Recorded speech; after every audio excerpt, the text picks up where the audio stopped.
որն է իսկական մեծության գաղտնիքը։ Այդ մասին էր շարունակ մտածում հայոց արքայազն Տիգրանը գտնվելով պատանդության մեջ։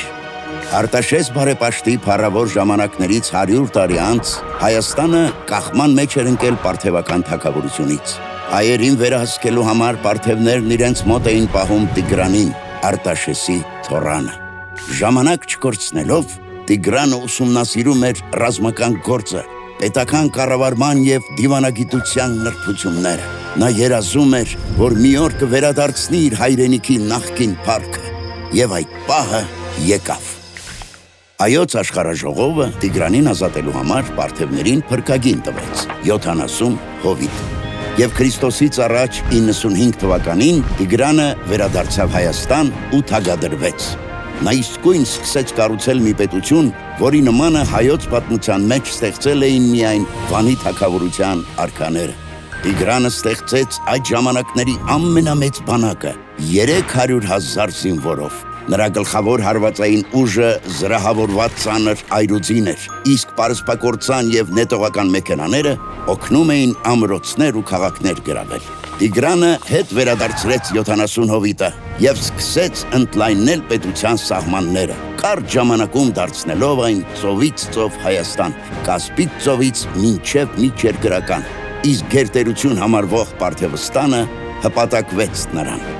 Տիգրանին սկսեցին անվանել արքայից արքա։ Այդ տիտղոսը միայն արևելքի ամենահզոր տիրակալներն էին կրում, բայց նրա կայսրության հիմքում բռնի ուժը և նվաստացումը չէր։ Հայերը և այլ ժողովուրդները ապրում էին համերաշխ։ Այստեղ տիրում էր արդար աշխատանքն ու աշխույժ առևտուրը։ Պետության կենտրոնում կառուցվեց Տիգրանակերտը, նոր շքեղ մայրաքաղաքը, հայկական հզորության խորհրդանիշը։ Այստեղ կրթություն էին ստանում ազնվական պատանիները, զարգանում էին արվեստը, թատրոնը, փիլիսոփայությունը, ռազմական գիտությունները։ Արքայից արքան կառուցեց ևս մի քանի Տիգրանակերտ, որոնցից մեկը Արցախում։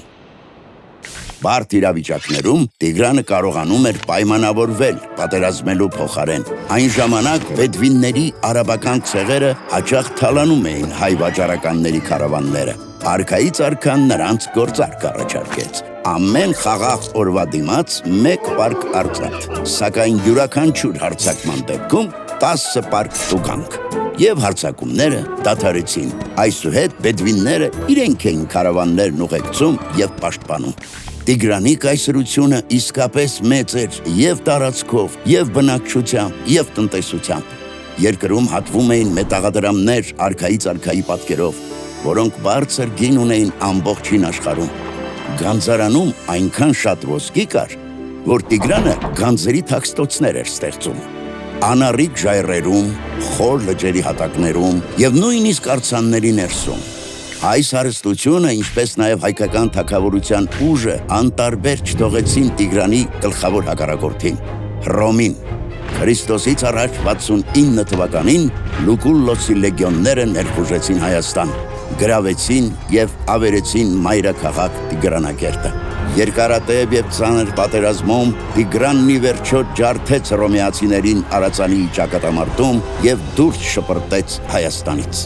Սակայն Լուկուլլոսի փոխարեն Հայաստան ուղարկվեց Պոմպեոսը։ Միավորվելով պարթևների հետ, նա գրավեց Հայաստանի մեծ մասը և հասավ մինչև Արտաշատ։ Ուժերը խիստ անհավասար էին։ Հայոց թագավորությունը կործանման եզրին էր։ Եվ Տիգրանը կրկին ցուցադրեց իր դիվանագիտական վարպետությունը։ Նա գիշերով առանց զենքի միայնակ եկավ հռոմեացիների ճամբարը բանակցելու։ Արքայից արքայի հետ մի քանի ժամ զրուցելուց հետո Պոմպեոսը Հայաստանը հռչակեց Հռոմի բարեկամ և դաշնակից, իսկ Տիգրանը պահպանեց թե թագը, թե երկրի անկախությունը և թե տարածքների մեծ մասը։ Ինչպես դա հաջողվեց։ Տիգրանը պարզապես բացատրեց, որ անկախ ու դաշնակից Հայաստան ունենալը Հռոմին ավելի ձեռնտու էր ընդդեմ կրկին հզորացող Պարթևստանի։ Իսկ ինչ եղան Տիգրանի գանձերը։ Տիգրանակերտում հռոմեացիների ձեռքն ընկավ հայկական ոսկու միայն 1/10-ը։ Արքայից արքան ուներ թաքստոցների ոսկեցուցակ, գրված հատուկ ծածկագրով։